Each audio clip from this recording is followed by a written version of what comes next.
Assalamualaikum warahmatullahi wabarakatuh. Kali ini saya update info lagi dari Koran Radar Kediri. Tapi jangan lupa untuk klik tombol subscribe-nya ya.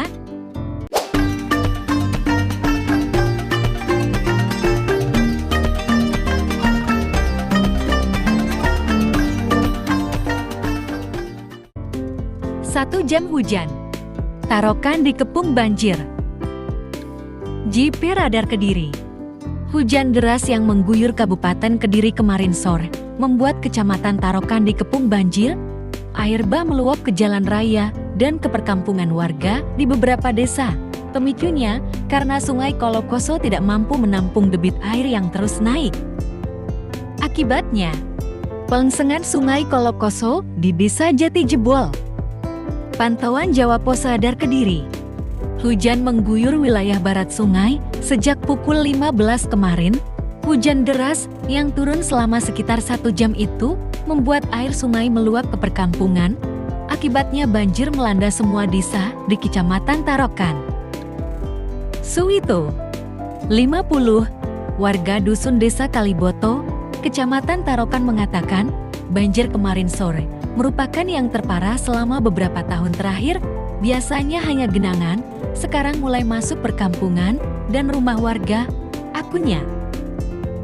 Lelaki yang sudah 25 tahun tinggal di dusun Desa Kaliboto itu menjelaskan, sebelumnya Sungai Kolokoso sudah dinormalisasi, tetapi tetap saja tidak mampu menampung air hujan dari lereng Gunung Wilis.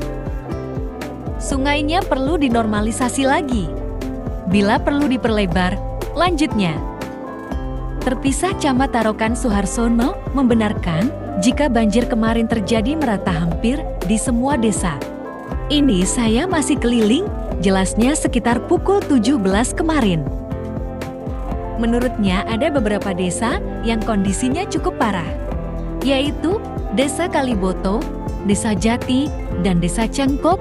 Sedangkan di Desa Kedung Sari, air meluap ke jalan raya Kediri Nganjuk dan mengganggu lalu lintas. Sedangkan 6 desa lainnya hanya muncul genangan di jalan. Terkait bencana yang terjadi di Kecamatan Tarokan kemarin, Suharsono mengaku sudah berkoordinasi dengan Dinas Pekerjaan Umum dan Penataan Ruang PUPR dan Badan Penanggulangan Bencana Daerah BPBD, terutama terkait gorong-gorong yang tersumbat sampah hingga memicu banjir, khusus untuk rumah warga yang tergenang. Suharsono menjelaskan, tidak ada warga yang sampai mengungsi akibat bencana tersebut yang masuk ke rumah warga di Desa Kaliboto sekitar 7 rumah. Airnya langsung surut. Jelasnya sembari menyebut hingga maghrib kemarin dia masih berkeliling meninjau rumah warga. Untuk diketahui, selain di Kecamatan Tarokan, Dusun Bedrak, Desa Kecamatan Grogol kemarin juga dilanda banjir. Bedanya, air bah tidak sampai masuk ke rumah warga, melainkan tumpah ke jalan raya. Akibatnya kendaraan hanya bisa melaju pelan agar tak celaka. Pantauan koran ini, ada beberapa teras rumah warga yang tergenang karena ketinggian tanahnya lebih rendah dari jalan raya Kediri Nganjuk. Astuti, 42, salah satu warga menuturkan, setiap hujan turun, daerahnya selalu tergenang air. Tetapi, kejadian kemarin merupakan tiang terparah. Astutik menjelaskan, banjir terjadi karena saluran air di lingkungan mereka tersumbat sampah. Akibatnya, air tidak bisa mengalir dan meluap ke jalan raya dan sebagian ke teras rumah warga. Teras saya kena banjir, keluh Sumiati, 38, yang kemarin sibuk membersihkan lumpur di terasnya. Terpisah.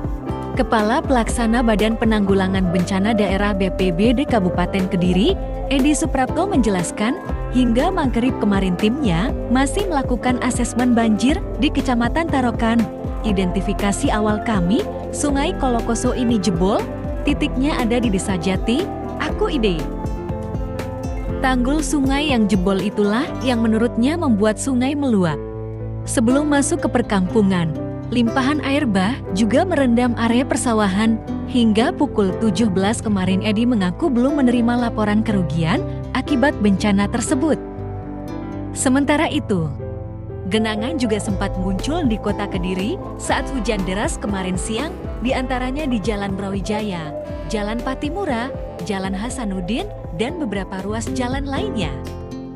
Yang membuat warga senang. Genangan air di beberapa jalan protokol itu tidak bertahan lama, melainkan genangan langsung surut setelah bak kontrol di beberapa drainase kota Kediri dibuka. Yuniarsi, 35, penjual bakso di Jalan Brawijaya, menyebut akibat hujan deras kemarin air bah sampai masuk ke trotoar. Akibatnya, separuh roda gerobak baksonya terendam, sekitar pukul 13 langsung surut, paparnya senang. Untuk diketahui, selain kemarin diprediksi hujan deras disertai angin kencang, masih akan terjadi hingga awal Februari. Ancaman bencana hidrometeorologi masih mengintai hingga 2 Februari mendatang. Terang Kepala Stasiun Geofisika Kelas 3 Badan Meteorologi, Klimatologi, dan Geofisika Nganjuk Sumber Harto. Menurutnya, potensi cuaca ekstrim karena terbentuknya konvergensi atau pertemuan angin di wilayah Jatim, hal tersebut meningkatkan potensi pertumbuhan awan-awan konvektif. Selain itu juga disebabkan karena aktifnya La Nina, gelombang Rossby, dan gelombang Kelvin. Demikian update info kali ini. Semoga bermanfaat dan terima kasih. Wassalamualaikum warahmatullahi wabarakatuh.